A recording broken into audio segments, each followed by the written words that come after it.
Good evening, everyone. My name is Michael Key. I'm the publisher of Makeup Artist Magazine. Thank you. And if you're here to see the screening we're doing of Mary Queen of Scots, then you're in the right place. We do these screenings because it's a part of our mission of celebrating makeup artistry.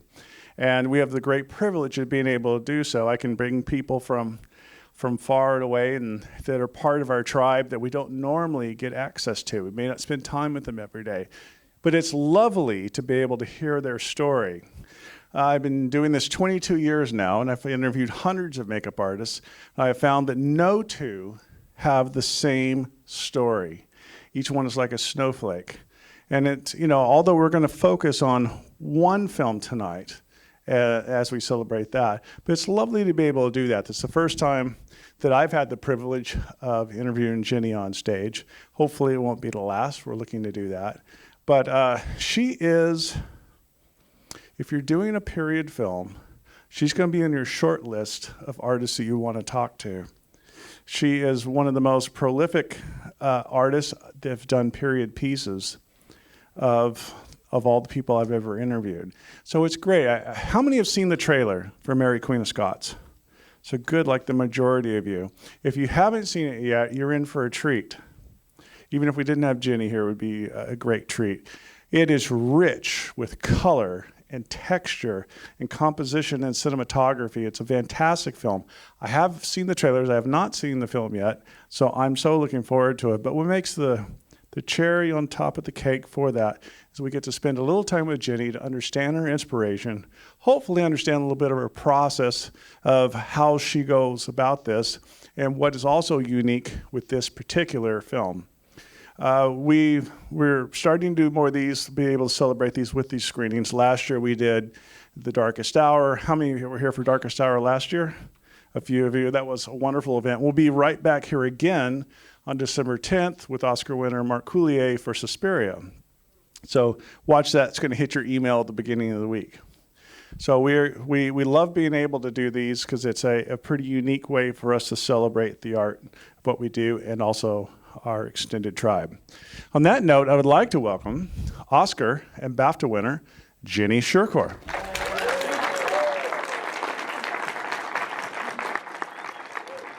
Thank you, Jenny, for coming and spending time with us today as we can celebrate your latest project. At least it's one on the silver screen. I said to the audience just before you came out about how, did you set out to do period pieces or did they find you?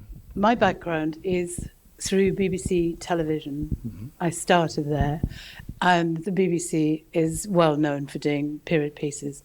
So I learned through that period feel of things, and I enjoyed it, and I like it a lot more than working on a contemporary film because I like history and I like the research you have to do to find out about the society, the people, everything that goes with working on a period film. And it's the period films you do not have photography, most of them. And that's something that's interesting. That's something that I've never done, where you've had to rely upon paintings and other artists' impressions of these people to be able to do that. Can you just kind of take us through the process of when you're going to approach a period film? How do you go about that? If you're talking about a period film set before the mid-1800s, where there was no photography, mm-hmm. then mostly I get my research from stately homes in England that are just covered with big portraits, paintings throughout the years. And that's mainly where one does research for period films. Of course, art galleries forever. Art galleries, books now these days are collections of portraits, but no photography, no. And those three things really, I think, are where you have to go to find out. Do you ever get access to materials that maybe not available to the public? Is it because of the films you're working on? Are there any things that become available to you in private collections? Sure, you can. Well, obviously, the production office will have contacts with people who are involved with the film. Say we're filming at a particular palace or another stately home. They obviously will be in touch with the people who own that place, and they will allow you in and show you what's not for public viewing. And then you can get to dig out a few secrets. I was looking at some of the paintings of Mary as I knew that we were going to have this chat this evening, and looked at the way that painters decided to portray her and what colors and what have you. Do you find yourself, you take much artistic license, or are you a stickler for really trying to nail what you're seeing that artist represented? I can be a stickler. Because I think if you are working on a period film, you need to represent that period. Absolutely need to represent it. And if you fudge it, then you lose it. I mean, for even as little as saying they never wore mascara, but if you put that mascara on, I feel you've lost it. So I can be a stickler. But here in particular, the costume designer had a very modernistic approach to the costumes. All the costumes for the girls were made of denim. And I didn't realize how versatile denim is, but they were all made of denim and very sort of structured shapes, not like the usual Elizabethan shapes, which can be big puff sleeves and flouncy. Very, very structured. And so I took that from her and went with that look for the hair and makeup. And because of Mary Queen of Scots in particular, in most of her portraits, she is painted wearing headgear, which starts here and covers her entire head. So all you see is 2 inches of hairline. And because the costume designer wasn't using this type of headgear, I had a bare head to work with, which was great. And yes, we did push the boat out a bit. We weren't absolute sticklers for period. We didn't go far from the period. It's just that Mary Queen of Scots possibly didn't have the hairstyles I gave her, but that's because you wouldn't know otherwise if she did or didn't, because she always had this hat thing on. So we did take license in this one. At least for the paintings, she had those on. She probably didn't wear them daily, but maybe she did. I don't know. So there's times when you're doing period pieces, you're having to create women that supposedly have a no makeup look, but there's also times in this film where it's a very, very affected makeup look. So you have both those in this film. So I'm going to unpack the first one with you. So when you're needing to create that no makeup look, but obviously you're needing to work with your actress and she doesn't really want to have a naked face. How do you approach that? Saoirse, Mary Queen of Scots, is the naked face actress, has not got the best skin in the world. So we do have to do lots of testing with different types of makeup. Heavyweight makeup, lightweight makeup, makeup for different scenes, different blushes, etc. And what's an applicator? Either it's a sponge or a brush. Many testings you have to do. Whether you're heavy with it, whether you use a light hand, and then you find it and away you go. And her being very, very pale makes that even all the more so challenging. Yes, she's very, very pale. So you can't add colour. Yeah. And being a redhead as well. Both girls are redheads. So, we had to be particularly careful. Yeah, and the characters do, where we see this Margot's character has a very, very affected makeup, especially for the time of that. And that's, part of that classic look. believe, correct me if I'm wrong, I'm taking a risk here. Didn't Betty Davis play that character She at some did. point in time? Yes, she did. And having I think it was Chris Tucker, I think, they had to do a bald pate on her or something. Yeah. To do that. So tell us about your approach to Margot, who's, I think, is one of the most beautiful actresses in the world right now, and you have to make her look not very beautiful and very, very eccentric character. So tell us about your approach to that. Well, I knew Saoirse Ronan was going to play Mary Queen of Scots, and we were waiting for the Elizabeth actress.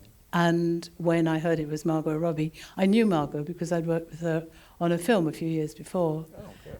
And when I heard it was Margot Robbie, I thought, how do I get her to look like Elizabeth I?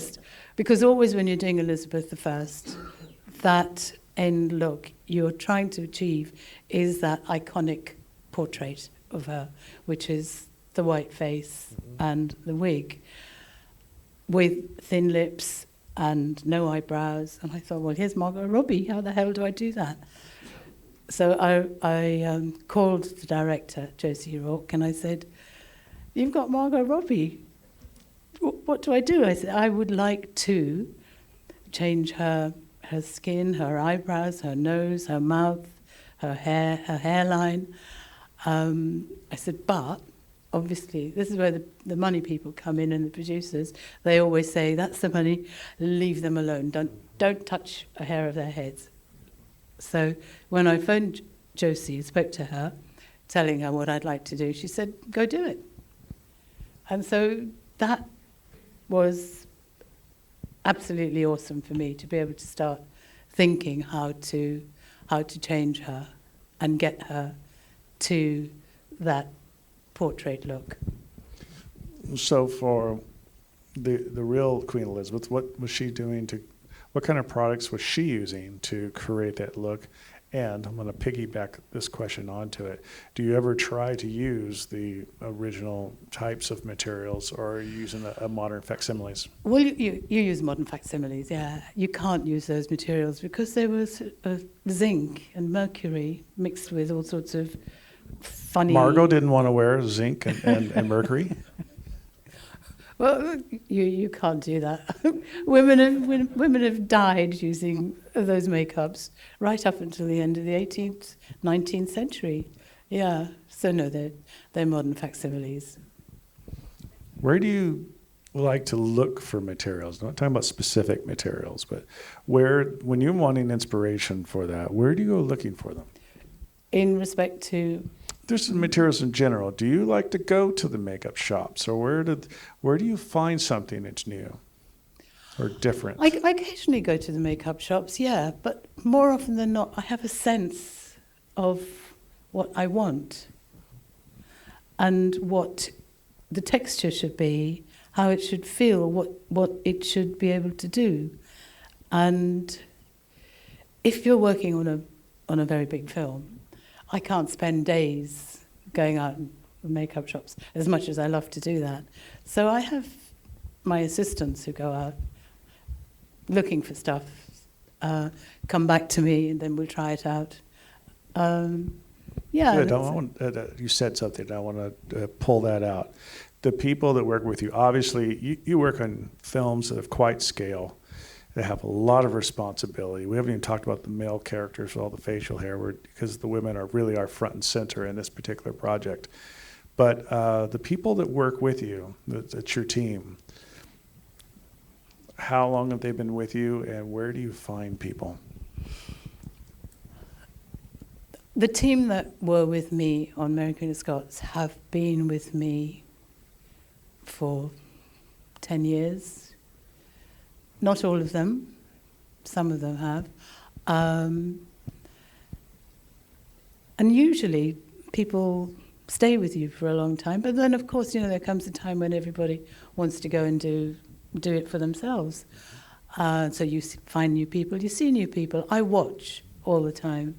I see who's working in the crowd room, who's doing what. Because if somebody's working with me in the main team, then I already know what they're capable. capabilities are. But if I'm looking to see who is talented and who I can get my hands on and get into the main team and coax them into my way of thinking and what I want to do, then I go into the crowd area. I love being in the crowd area anyway.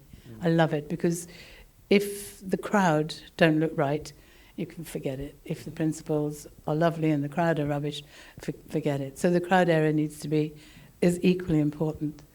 And I like going into the crowd area and seeing who's doing what. Does that go back to your BBC days, so when it was important for you, when you were having to do that? So do you care about it more as a result? Yeah, I guess, yeah. I spend a lot of time in the crowd area checking that the period is right, that they're all looking correct. And I enjoy the atmosphere in there as well. It's always fun. Yeah, not as much pressure. No. Do you allow your lieutenants to kind of hire some of the people that Yes. are working crowd? Yes. Yeah, and then you watch and then cherry pick from them. Yeah. Nice. Yeah. Very, very good. I want to ask a question, it might be an ignorant question, but have you ever done a film in the United States? No. No. I was taking a risk on I that don't one. think we're allowed. I don't think the unions allow it. No, we have English makeup artists over here all the time. They come over and do things. But I've never, Really? I think that's one of the reasons why you've only met a few times. Yeah, you've been missing out. But I came with Madonna once. Yeah? But that's because she was doing a film in England. I can't imagine you working with Madonna. What did I you do loved with her? it. I loved it. What I did you loved do with her? WE. It was called WE. Yeah. So we filmed in England for a while, and then we had to come here and finish the film. So I came with her. Okay, I'm going to start pulling this back around. Lace, how much lace? Obviously, there's wigs, and there's so much lace on a period film like that. Was lace a problem with camera for them being able to see it in this kind of resolution? And what do you tell me how you deal with lace? Well, digital is different from film. I mean, film, having grown up, having worked in black and white TV, I used to pride myself that I could lose quite heavy duty lace and you wouldn't see it, even in a close-up. But it's changed these days. Film, you can still lose quite a heavy lace. By lose, I mean, you know, you don't see it. But with digital, that becomes more difficult. And the lace that now is used on digital wigs frays. Really frays. It frays back. You can't cut it without it lasting 2 days, I think, and then it's gone. So you need the wig to be refronted, or you're struggling with cheating. And for the film I'm doing next, I've asked for the wigs to be made with a heavier lace, just so that I know, I feel I know I could still lose that lace, but so that you can really, really stick the lace down and then make the hair look like it's coming right out of the scalp. Who makes your lace pieces and wigs? Terry Jarvis, he and I worked very closely together. He made the 2 wigs for Margot and Saoirse. He's brilliant with colour. We've worked together for years. Alex Rouse, she's a great wig maker as well. There's Peter Owen. Who else? There are a few new people coming up. Matt George. But basically, I think Alex Rouse has the biggest wig company, and she can handle, you know, if you say I need 10 new wigs, she's the person who could handle it quite well. I won't ask you much about products, but lace is one of those that's kind of interesting. Do you remember what you like to glue lace down with? I think it changes every time. Yeah. It changes according to the skin, according to the lace, according to the lights. Some glue you can use, some you can't use. It depends. Some depends on the weather conditions. Some glues it better in certain conditions, some don't. So, and also the foundation differences, because like for Margot's character, you have it's very white foundation, so you can't just blend it off and have naked skin to work with, so you have to have it on top of that. At the end? Yeah. The end of the film? Mm-hmm. Yeah, that's blocking her out completely. Yeah. Margot's skin has is a tiny bit more yellow than Saoirse's. So even though the two of them were redheads, both factually redheads, I had to be careful how I chose the red to go with the skin, and then had to also change the skin colour. But yeah, all interesting. All. Okay, let me go to the facial hair that's in. We're going to see plenty of that, even though they're supporting characters for that. How much of it's hand laid? How much of it is lace? Most of it is lace. Most of it is lace. We sometimes hand lay over the top. Mm-hmm. Very often we do. But most of it is lace because it's quicker. It's quicker. And when you've got 10 principal actors in the morning and there are 3 of you, to stick a beard on is much quicker than hand laying it on, I think. How many pieces do you like a beard to be in, not counting the mustache? Do you do it in 3? I do it in 3, maybe 5.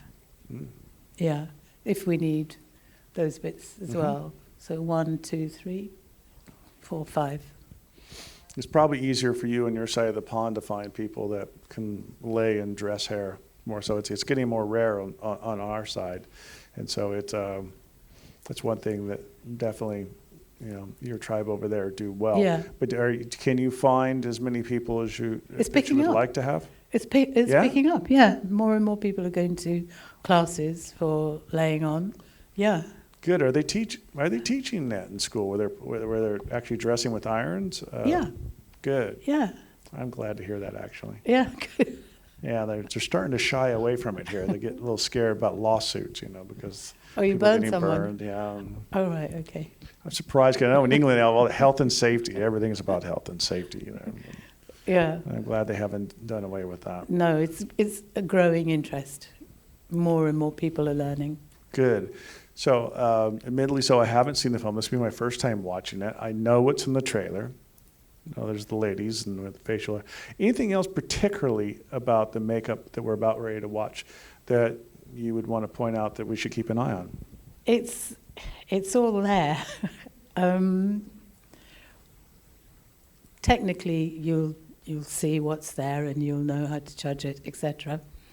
But for me, the film is about 2 women, 2 powerful women, 2 queens, 2 redheads, and how through their life, and it's a short time that they knew each other, we had to draw a point and counterpoint between the 2. So they were jealous of each other, they loved each other, they hated each other, although they had never met. And they affected each other because of power. They both wanted the power. They both wanted the same throne. And so we had to, in telling the story, show how they affected each other. So when one was down, the other one became more determined. When that one was not so good, she became stronger and more determined. And that, for me, is the thing. Yes, you judge it technically, but whether I got that right as well. In storytelling, it would be, that I would be interested to know if that works. The kinds of films you do, you have to be much, I think, more of a collaborator, maybe so than others, the way I see that. But you're trying to execute someone else's vision, of course. But when do you say no? Is there a line in the sand for you that, when do you decide, you have to pick and choose your battles. When do you decide to say no?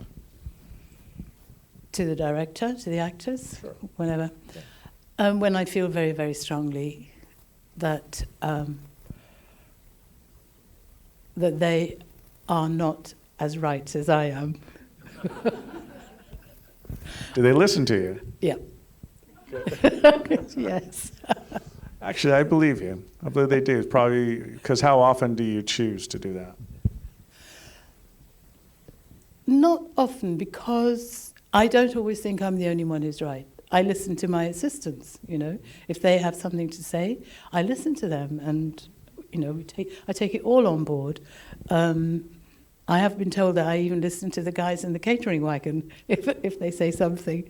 But I think I would say no if in my soul I felt it was wrong. I can't do this. And if my eyes told me this is not right, definitely it would be a big no, I won't do it. Oh, there is an example. Oh, good. When I did Elizabeth, we were 3 weeks into shooting, and as you know, Elizabeth is a redhead, and one of the many producers on it came up to me and said, "Can we change her hair from red to blonde?" And I said, "Well, we're 3 weeks in." And she said, you know, they don't like redheads in America. So this film is going to flop. We are going to have to change her hair from red to blonde. Can it be done? And I said, if you want it, of course it can be done. But it won't be me who does it. I'm leaving. So she said... That was a good one to put your foot down on for. I think that was, and obviously you were right by the end because you were well rewarded for it. And the other thing there again with Elizabeth was, because it's that last iconic portrait that you head for, and that's what we went for with Kate Blanchett and Elizabeth as well. The filming was so busy that we never had a chance for the director, Shircore Kapoor, to come and have a look to see what we were doing and what the next stage would be in the next stage. And he came into the makeup trailer one day when Kate was sitting there. We were doing a test makeup on her for that very end look. And he came into the trailer and she had a bald cap on, which was which we put the red wig on top. And her face was painted very pale. And he'd obviously come in for a reason, but he didn't last 5 seconds in there. He left immediately. And later on that evening, I was called to his trailer. And he said, "What was that you were doing?" And I said, "Well, we're trying out the last look, different colours of wig." And he said, "You can't do that, you know." And I said, "Why not?" And he said, "Because she's going to look like Lucille Ball." I can't have that in my film. So I said, "But that is what Elizabeth," it won't be Lucille Ball. I said, "But that is us working towards that end look. And I'm sorry, but that's what it's got to be." So, of course, he listened, he backed down, but we didn't go any further with that. But that was another incident where I thought... Well, you did well. I have one last question for you, then we're going to be doing a short intermission in the film. Is there any kind of film that you haven't done that you would like to do? I'd like to do a film about Japanese history. I'd like to do a film with that sort of makeup and those sort of wigs. Which era? 14th century, something like that. So I have to really learn about it. That would be a feudal area. That's when they were all the different warlords. Yeah, absolutely. So that's a fascinating time in their history. That's great. Well, I hope you get a chance to do that. You guys give it up for Jenny Shircore. Thank you. Thank you. Thank you.